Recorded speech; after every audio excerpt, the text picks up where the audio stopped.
नमस्ते दोस्तों। हमने जो कम्युनिटी में नेक्स्ट हीरो टॉपिक के लिए वोट डाला था उसमें आपने interesting stories of Indian army heroes को ज़्यादा वोट किया है, इसलिए मैं 3 इंस्पायरिंग स्टोरीज लेकर आया हूँ जिनको हम शॉर्ट में देखेंगे। तो चलिए वीडियो को शुरू करते हैं। सबसे पहले हम देखते हैं कैप्टन विक्रम बत्रा स्टोरी। हिमाचल प्रदेश के पालमपुर में विक्रम बत्रा का जन्म हुआ। 13 जम्मू कश्मीर राइफल्स के कैप्टन विक्रम बत्रा को कारगिल युद्ध के नायक के रूप में जाना जाता है।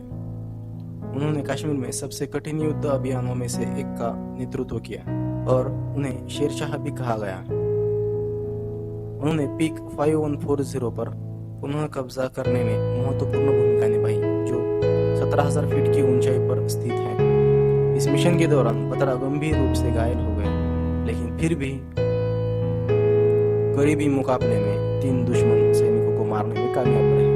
पीक 5140 पर कब्जा करने के बाद वह 7 जुलाई 1999 को पीक 4875 पर फिर से कब्जा करने के लिए एक और कठिन मिशन पर चले गए। बत्रा ने जाने से पहले अपने पिता को फोन किया और उन्हें महत्वपूर्ण मिशन के बारे में बताया।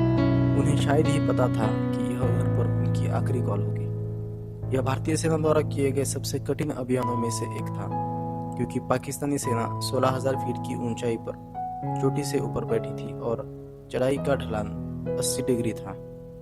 ऊपर जाते समय बत्रा का साथी अधिकारी गंभीर रूप से घायल हो गया। बत्रा उसे बचाने के लिए निकल पड़े। एक सूबेदार अधिकारी को बचाने में मदद करने की कोशिश की तो बत्रा ने उसे एक तरफ धकेलते हुए कहा, तुम्हारे बच्चे हैं, तुम एक तरफ हट जाओ। उन्होंने अपने साथी सैनिक को तो बचा लिया, लेकिन दुश्मन के ठिकानों को साफ करते समय वे मारे गए। बत्रा के अंतिम शब्द थे, जय माता दी। बत्रा का एक प्रसिद्ध उद्धरण है, या तो मैं तिरंगा फहरा कर वापस आऊंगा या मैं इसे लपेट कर वापस आऊंगा, लेकिन मैं निश्चित रूप से वापस आऊंगा। उन्हें परमवीर चक्र से सम्मानित किया गया। 2021 की फिल्म शेरशाह इनकी ही बायोपिक है, जिसमें सिद्धार्थ मल्होत्रा ने भूमिका निभाई है। दोस्तों, अगली स्टोरी हम सूबेदार योगेंद्र सिंह यादव की देखते हैं। दोस्तों, तब तक आप चैनल को सब्सक्राइब कर दीजिए ताकि ऐसे देशभक्ति से जुड़े हुए वीडियो आप तक पहुंच सके। सूबेदार योगेंद्र सिंह यादव इस बहादुर सैनिक को सबसे कम उम्र में परमवीर चक्र प्राप्त करता होने का गौरव प्राप्त है। इनका जन्म 10 मई 1980 को उत्तर प्रदेश के बुलंदशहर में हुआ। कारगिल युद्ध के दौरान 4 जुलाई 1999 को उनके कार्यों के लिए उन्हें 19 साल की उम्र में यह पुरस्कार मिला। उन्होंने टाइगर हिल पर 3 रणनीतिक बुंकरों पर कब्जा करने के कार्य के लिए स्वेच्छा से काम किया, जो 16,500 की ऊंचाई पर बर्फ से ढके एक ऊर्ध्वाधर शीर्ष पर स्थित थे।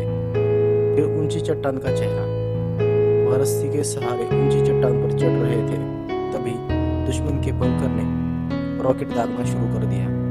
यादव को कमर और कंधे में 3 गोलियां लगी।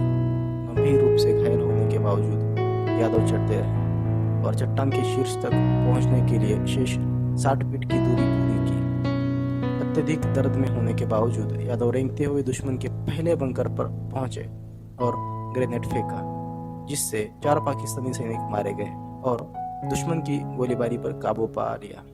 इससे बाकी भारतीय पलटन को चट्टान पर चढ़ने का मौका मिल गया। हालांकि यह बात नहीं थी। यादव ने लड़ाई जारी रखी और 2 साथी सैनिकों की मदद से बंकर को नष्ट भी कर दिया। दरअसल उन्होंने अपने दुश्मन के साथ आमने सामने लड़ाई भी की और 4 और पाकिस्तानी सैनिकों को मार गिराया। जब तक बाकी भारतीय पलटन पहुंचे, यादव पहले ही दुश्मन के हमले को बेअसर कर चुके थे। इससे भारतीय सैनिक को बढ़त हासिल हुई और वे कारगिल युद्ध के सबसे कठिन मिशनों में से एक टाइगर हिल पर कब्जा को पूरा करने में कामयाब रहे। लड़ाई के दूसरे भाग के दौरान यादव को कुछ और गोलियां लगी। कुछ लोग कहते हैं कि उन्हें 16 गोलियां लगी थी, कुछ कहते हैं कम, लेकिन वे इन सब से बच गए। यादव की वीरतापूर्ण कार्यों को अभिनेता ऋतिक रोशन द्वारा फिल्म लक्ष्य में चित्रित किया गया था। अगली स्टोरी है राइफलमैन जसवंत सिंह रावत की। जब इस बहादुर आदमी की कहानी बताने की बात आती है तो शब्द कम पड़ जाते हैं। इनका जन्म 19 अगस्त 1941 को उत्तराखंड के धुमाकोट में हुआ था। 1962 के भारत चीन युद्ध के नायक 4th Garhwal rifles infantry regiment के राइफलमैन जसवंत सिंह रावत भारतीय सेना के इतिहास में एकमात्र सैनिक है जो अपनी मृत्यु के बाद रैंकों में आगे बढ़े हैं। उनकी मृत्यु के 40 साल बाद उन्हें मेजर जनरल के पद पर पदोन्नत किया गया था और अभी भी माना जाता है कि वह चीन के साथ भारत की पूर्वी सीमाओं की रक्षा करने वाले सैनिकों की कमांड करते हैं।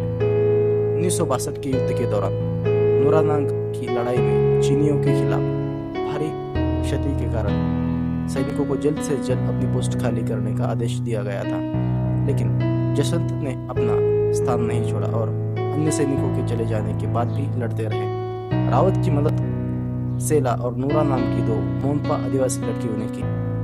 तीनों ने अलग अलग बिंदुओं पर हथियार स्थापित किए और चीनियों को यह विश्वास दिलाने की कोशिश की। यह विश्वास दिलाने के लिए आग की मात्रा बनाए रखी कि वे एक विशाल बटालियन का सामना कर रहे हैं। रावत उन्हें 3 दिनों तक मूर्ख बनाने में सफल रहे, लेकिन चीनियों को इस व्यवस्था के बारे में एक आदमी के माध्यम से पता चला जो रावत और 2 लड़कियों को राशन की आपूर्ति करता था। इस बिंदु पर रावत ने चीनी सेना द्वारा पकड़े जाने के बजाय खुद को गोली मारने का फैसला किया। यह जानकर चीनी इतने क्रोधित हुए कि वे इतने समय तक एक ही सैनिक से लड़ रहे थे। उन्होंने रावत का सिर काट दिया और उसे वापस चीन ले गए। चीनी सैनिकों को खदेड़ने के लिए रावत ने जिस पद पर कब्जा किया था, उन्हें उनके साहस की मान्यता में उसका नाम बदलकर जसवंतगढ़ कर दिया है। युद्ध स्थल पर रावत का एक छोटा सा मंदिर भी बनाया गया है। इस मार्ग पर से गुजरने वाले सभी सैन्यकर्मी यहाँ इनके प्रति अपना सम्मान अवश्य रखते हैं। इनको मरणोपरांत महावीर चक्र से सम्मानित किया गया है। यह थी हमारे हीरोज की स्टोरीज। आपको वीडियो कैसा लगा कमेंट करके जरूर बताएं और इस चैनल को सब्सक्राइब भी जरूर करें।